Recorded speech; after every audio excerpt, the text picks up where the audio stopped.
She shouted, "It's not cheating if it's with a woman." I just nodded and said, "Got it." 2 weeks later, I invited her and her friend to dinner. The mood changed when my date arrived. Her friend's ex-husband. I, 28 male, am sitting here with the weirdest friendship origin story ever. But let me start from the beginning because this whole thing is wild. My girlfriend Bianca, 27, and I had been together for 4 years, living together for 2. Things were solid, or so I thought. We split bills, had our routines, talked about maybe getting married next year. Normal couple stuff. About 3 months ago, Bianca started hanging out with this woman from her yoga class, Jasmine, 29F. Cool, whatever, she needs friends. But the hangouts got intense, like multiple times a week, coming home at 2 a.m., constantly texting intense. Red flags started popping up everywhere. Bianca would be glued to her phone, smiling at texts, then flip it face down when I walked by. She'd get defensive if I asked about her plans. Just hanging with Jas became her default response to everything. One evening, I came home early from work with a migraine. Walked into our apartment to find Bianca and Jasmine on our couch, not just sitting close, but like, intimately close. Jasmine's hand was in Bianca's hair. They were staring at each other in that way, you know? They jumped apart when they saw me. Me, what's going on here? Nothing, we're just talking. Jasmine grabbed her stuff and practically ran out. Bianca immediately went on the offensive. "Why are you home? You're supposed to be at work." "I have a migraine, but that's not the question here." "What was that?" "That was nothing. You're being paranoid." I let it go that night, but I wasn't stupid. Started paying attention more. Bianca would come home with her lipstick smudged, hair messy. She'd shower immediately, even if she'd showered that morning. The credit card statements showed charges at restaurants I'd never heard of, movie tickets for 2 during times she said she was at work. 2 weeks later, I confronted her directly. "Me, are you having an affair with Jasmine?" She actually laughed. "Bianca, an affair? Are you insane?" "Me, you're clearly involved with her romantically." "It's not cheating if it's with a woman. God, grow up, Trevor. It's just girl stuff. It doesn't mean anything." "So you admit something's happening?" "It's not the same. It's not like I'm with another man. This is different. It's just exploring. It doesn't affect us." "It does affect us. You're emotionally and physically involved with someone else. You're so closed-minded. This is why I didn't tell you. I knew you'd freak out over nothing. It's literally just female bonding. You wouldn't understand. Female bonding involves making out? We're not. You're impossible. It's not cheating. Period. End of discussion." I sat there genuinely stunned by the mental gymnastics. Then I said, "Got it. Crystal clear." She looked relieved, thinking I'd accepted her logic.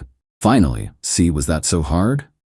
Over the next few days, I did some digging, found Jasmine's Instagram. Her bio said separated, living my truth.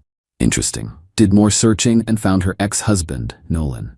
Dude was a personal trainer, seemed normal from his profiles. I reached out to him through Instagram. Just a simple, "Hey, I think we need to talk. My girlfriend is involved with your ex-wife." He responded within an hour. "Bianca? Yeah, I know. Want to grab a beer?" We met up that evening at this sports bar. Nolan was exactly what you'd expect from a personal trainer. Fit, good-looking dude, seemed genuinely nice. Also looked exhausted. "So Jasmine told you it's not cheating because it's with a woman too?" "Wait, she said that to you?" For 6 months before I filed for divorce, she'd disappear with her friend Carla, come home at 3 a.m., lipstick everywhere, and when I confronted her, she'd say I was being controlling and heteronormative, that it wasn't real cheating. What happened with Carla? Jasmine left me for her. They dated for 3 months. Then Carla's actual girlfriend found out, and it exploded. Jasmine came crawling back, but I was done. Divorced her ass. We talked for 3 hours. Compared notes. The patterns were identical. The gaslighting, the excuses, the entitlement. By the end of the night, we'd exchanged numbers, and he said something that stuck with me. "You know what's messed up? If we were the ones stepping out, regardless of gender, we'd be crucified. But they've convinced themselves they found a loophole." That's when the idea started forming. Me. What if we gave them a taste of their own medicine? What do you mean? According to their logic, it's not cheating if it's with the same gender, right? Nolan stared at me, then started laughing. You're not suggesting. Me. I'm not gay. You're not gay, but they don't need to know that. We could pretend to date, see how they like their own logic. That's insane. He paused. I'm in. We spent the next week planning, created a believable story. We met through a mutual friend, technically true now, bonded over our situations, also true, and feelings developed. Feelings of friendship and revenge, but still. We took some staged photos, nothing inappropriate, just us hanging out, looking friendly. Posted them on Instagram with vague captions. Then I set the trap. Me to Bianca. Hey, I want to have a dinner party Saturday. Will you invite Jasmine? I want to properly meet your friend. Bianca looked suspicious but pleased. Really? You're being supportive? Me. You said it's just friendship. I believe you. I want to be supportive. She practically glowed. Yes, this is perfect. I'll text her now. Saturday arrived. I cooked an elaborate meal. Salmon, roasted vegetables, the works. Bianca was in a great mood, thinking I'd finally accepted everything. Jasmine arrived at 7, bottle of wine in hand, looking smug as hell. We sat down for appetizers, making small talk. Then at 7:30 the doorbell rang. Me, oh, that must be my date. You're what? You're what? I opened the door and there was Nolan, looking sharp in a button-down holding flowers. For me. Nolan, hey babe, sorry I'm late. He handed me the flowers and kissed my cheek. The silence from the dining room was deafening. I walked back in with Nolan. Bianca, Jasmine, this is Nolan. Nolan, you know Jasmine, and this is Bianca.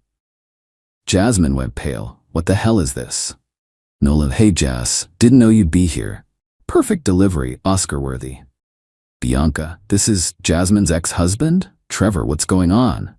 What do you mean? This is my boyfriend. We've been seeing each other for about a week now. You're what? It's not cheating, right? It's with a man. According to you, same gender doesn't count. Jasmine stood up. This is sick. You're not gay, Nolan. How would you know what I am? You were too busy with Carla to notice anything about me. Bianca turned to me, fury in her eyes. You're cheating on me to prove a point? Me. Cheating? No. Remember, it's not cheating if it's with the same gender. Those are your rules. That's different. How? Because you're not really gay, and you're not really a lesbian, but here we are. The dinner devolved into chaos. Jasmine accused us of being petty and homophobic. Bianca called me manipulative. They stood there, united in their outrage, completely missing the irony. Finally, I'd had enough. Me. You know what? You're right. This is manipulation. Nolan and I aren't really together. We're just two guys who got cheated on and gaslit by partners who think they found a loophole in monogamy. Nolan, the difference is, we're just pretending. You two are actually cheating and convinced yourselves it doesn't count. It's not the same thing.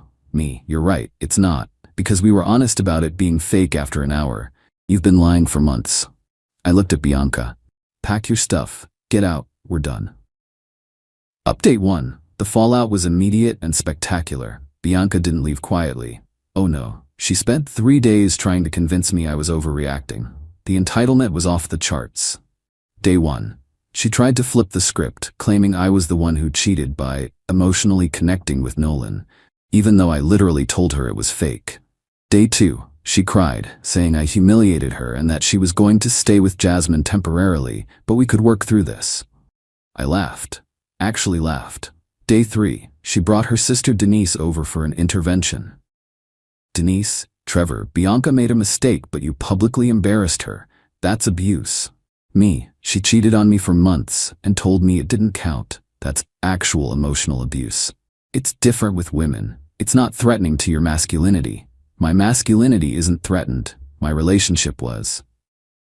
You're throwing away 4 years over some experimental phase. She threw away 4 years the moment she decided her affair didn't count. They finally left when I started packing Bianca's things myself. She grabbed what she could and said she'd be back for the rest. Meanwhile, Nolan was dealing with his own drama. Jasmine had called him crying, saying he'd ruined her new relationship. The woman who'd cheated on him, left him for someone else, then moved on to someone new, was mad that he'd ruined things. Nolan texted me. She says I'm bitter and can't let her be happy.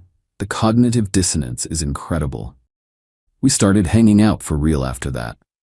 Not romantically, we're both straight, but as friends. Turns out we have a lot in common beyond our terrible exes. We both like basketball, craft beer, and apparently have the same twisted sense of humor. 3 days after the dinner, Bianca showed up with a U-Haul and 3 friends to get her stuff. She was cold, acted like I was the villain. One of her friends actually said, "I can't believe you'd be so homophobic." Me. How am I homophobic? I literally pretended to date a man. That's the opposite of homophobic. Friend, you mocked their relationship. Me, I applied their exact logic to my own life. If that feels like mockery, maybe the logic is flawed. They cleaned out her stuff in 2 hours. Bianca took things that weren't even hers, the coffee maker we'd bought together, the Bluetooth speaker I'd gotten for my birthday, even the bloody bath mat. Petty till the end. The apartment felt empty, but peaceful. Like I'd exorcised a demon. Update 2, so things escalated in ways I didn't expect. Bianca and Jasmine became official on social media, posted couples photos with captions about living authentically and love wins. The comments were hilarious, half congratulating them, half asking, "Weren't you both in relationships like a month ago?" Then I got a text from an unknown number. It was Carla, Jasmine's ex who she'd cheated on Nolan with originally. "Carla, is it true Jasmine is dating someone named Bianca?" "Yes." "LMAO, she pulled the same shit on another straight girl? These women are predators, I swear." Me, wait, what? Turns out Carla was never actually with Jasmine. They were friends. Jasmine developed feelings, and when Carla rejected her because she had a girlfriend, Jasmine told Nolan they were having an affair anyway. Let him believe it. Let him file for divorce over it. Carla only found out when mutual friends told her Nolan was going around saying she was a homewrecker. I screenshotted this entire conversation and sent it to Nolan. His response: "I need a drink. Actually, several drinks." We met up that night. Nolan was devastated all over again. He'd ended his marriage over a lie about an affair that never happened, only for her to have an actual affair with Bianca. But here's where it gets even wilder. My ex-coworker Reggie hit me up. "Yo, did Bianca really leave you for a woman?" "Yeah, why?" "Reggie, she tried to get her job back here. Listed you as a reference." Bianca had quit her job 6 months ago to focus on her art. She sold 3 paintings in that time. I'd been covering most of our expenses. Now she needed employment again and had the audacity to list me as a reference. When HR called, I was professional. Bianca worked here for 2 years. She was punctual and completed her tasks. I cannot comment on her character or recommend her for rehire. They got the message. Bianca texted me from Jasmine's phone. "Really?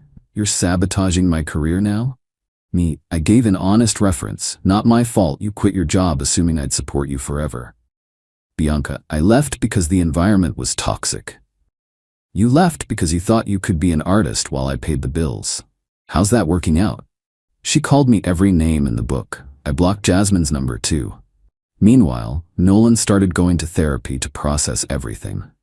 His therapist told him the fake dating stunt was unconventional but effective at establishing boundaries. We both laughed about that for days. Final update. This is probably my last update because life has moved on in the best way possible. Nolan and I are legitimately best friends now. We have a standing Thursday basketball game, we've gone to 3 concerts together, and he's dating this sweet woman named Amara, who finds our whole origin story hilarious. I've started seeing someone too, Rebecca from my climbing gym, who knows the whole story and thinks it's iconic. But let me tell you how Bianca and Jasmine's story ended, because it's poetic. Last month, Jasmine slid into Nolan's DMs asking if they could talk. He screenshotted it and sent it to me immediately. She wanted to get coffee and clear the air. Nolan, being the better person than me, agreed. She showed up and basically tried to get him back. Said Bianca was clingy and insecure and that she missed what they had. This woman really thought she could jump back to her ex-husband after everything. Nolan recorded the conversation, legal in our state, and sent it to me. The entitlement was astronomical. She actually said, "What we had was real. What I have with Bianca is just complicated." Nolan told her to lose his number. Here's the beautiful part. He didn't tell anyone about this meeting. Not even Amara. Just me. We decided to let it play out naturally. 2 weeks later, Bianca showed up at my apartment. I saw her on the doorbell camera and didn't answer. She left a letter. The gist: Jasmine had been distant. She suspected she was cheating, the irony, and she wanted to know if we could talk. She said she'd been doing a lot of thinking and realized she'd made a mistake. I texted her one word, no. She responded with a paragraph about how I was being immature and that real love means forgiveness. I didn't respond. Found out through mutual friends that Jasmine and Bianca broke up a week later. Apparently, Jasmine was texting her ex, Nolan, trying to reconcile, and Bianca found out. The explosion was nuclear. Bianca accused Jasmine of emotional cheating. I cannot make this up. And Jasmine told her she was being possessive and heteronormative. They're both single now, probably telling their next victims that their exes were toxic and didn't understand them. Meanwhile, Nolan and I have matching t-shirts that say it's not cheating if, with nothing after it. Amara and Rebecca think they're hilarious. We wore them to a basketball game last week and had to explain the story to like 10 people. The moral of the story? When someone shows you who they are, believe them. When they tell you their affair doesn't count, run. And sometimes, the best revenge is just applying someone's own logic to their situation and watching them realize how stupid it sounds. Also, fake dating your ex's affair partner's ex-husband might get you a best friend for life. Would recommend. 1010. Nolan just texted me. Drinks tonight? Amara's bringing her friend who's single. Life's good now. Weird how the worst betrayal led to the best friendship. Bianca did me a favor by showing me who she really was, and inadvertently introducing me to my best bro. Peace out, Reddit. Thanks for following this weird journey.